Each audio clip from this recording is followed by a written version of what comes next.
Ako po ay nagpapasalamat sa ating pinakamamahal na Panginoong Hesus sa kanyang kamanghang-manghang gawa. Mga minamahal na mga maraming salamat sa ating pinakamamahal na Panginoong Hesus na kami na save dito. Bago po kami ma-save dito, yung baby ko po, mayroon po siyang karamdaman hika.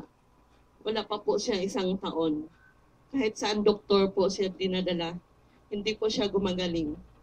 Nung na-save po kami dito, year 2000, hanggang ngayon, wala na po siyang hika. Pinagaling po ito ng pinakamamahal na Panginoong Hesus. At ako po ay nagpapasalamat sa ating pinakamamahal na Panginoong Hesus, sa aking mahal na mama. Pinag-pray ko po siya na makabakasyon dito. Hindi ko po alam. Nung nandito na po siya, nabautismuhan po siya. Mga ilang araw po, naligo po siya, lumabas po yung bukol sa kanyang breast at sa kanana. Sabi po na aking mahal na mama, nagulat po siya. Sabi ko, Mama, ano bang karamdaman mo doon sa probinsya? Sabi niya, 6 months ko po itong daladalata. Pag kumirot po siya hanggang buto. Sabi ko, Ma, kung ipa-check up natin sa doktor yan, ang kinalabasan niyan ay cancer. Ang ginawa po na aking mahal na mama sa probinsya, pag kumikirot po siya ng kaapoy, pinapikot-ikot po niya dito sa kanyang breast.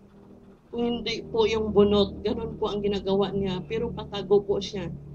Hindi po niya pinaalam sa aking mga mahalang kapatid. Kalooban po ng pinakamamahal na Panginoong Hesus nung nakapakasyon po siya dito. Hanggang ngayon, wala na po siyang karamdaman.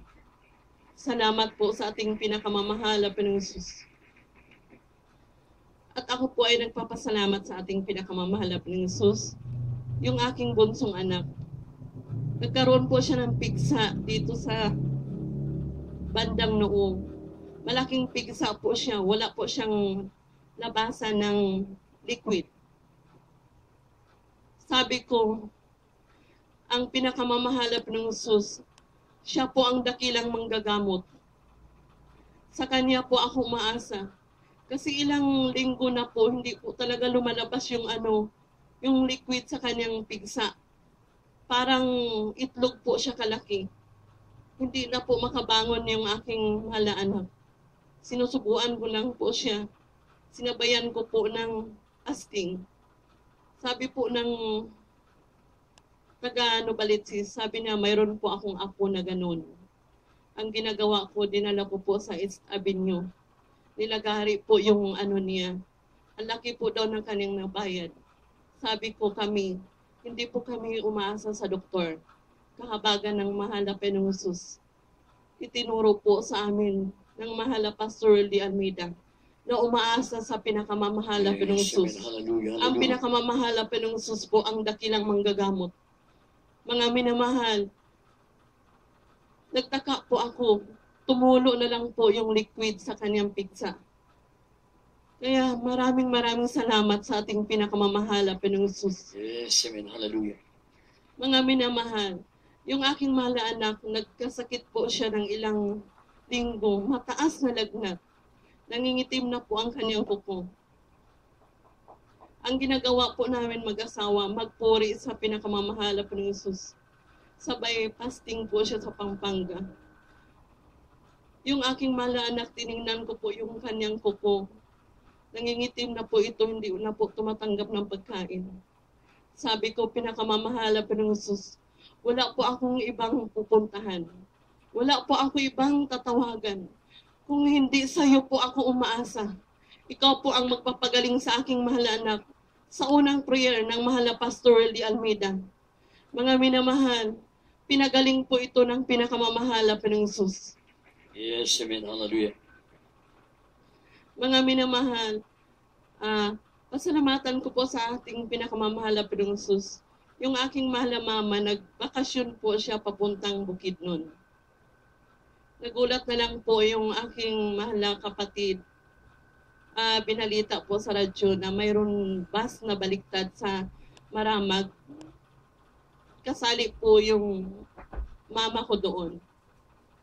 Tapos nung pumunta na po ang aking mahal na mama, sabi na aking mahal na mama, tumawag ka sa kapatid mo sa Manila para ipa-back up prayer ako.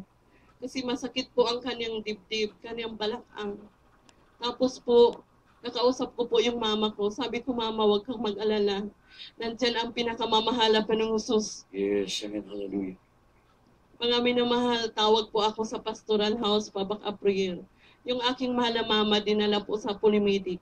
Kahabagan ng pinakamamahala pa ng Jesus. Pogi po ang aking mahal na mama.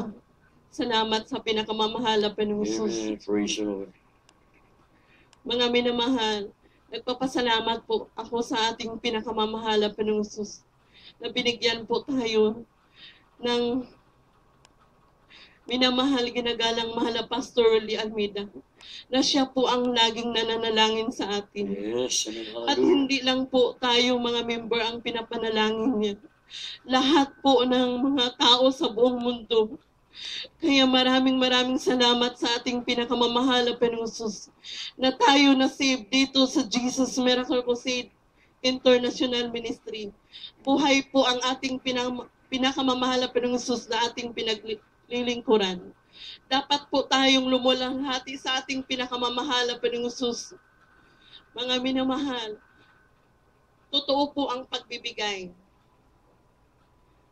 Mayroon po akong amo na siya po ang nagpipinance. Kung sino pong gustong pupunta ng ibang bansa, kumpleto po yun, mag-sales lady, domestic helper, lahat po kumpleto. Yung aking mahal na amo, marami po siyang bakanting lupa. Dinala po kami noong December sa Mary Home Subdivision. Ang sabi po nila, ito yung titulo ko ng lupa. Dito na po kayo titira. Tapos nag-isip po ako, wala po kaming pera na pambili ng mga materialis. Nung pag-uwi po namin sa bahay nila, sabi po ng aking amo, itong lahat na kahoy, sa inyo po lahat yan para makapag-umpisa na po kayo magpatayo. Grabe po magpala ang ating pinakamamahal na Panginoon. Kaya ngayong pagtapos ng klase, lilipat na po kami doon. Kaya maraming salamat sa pinakamamahal na Panginoon. Ang lahat na kapurihan, papasalamat sa ating pinakamamahal na Panginoon po namin. Amen. Hallelujah. God bless po, beloved Sister Jocelyn Archibald, sa pinagpalang pagtutuo. At bago po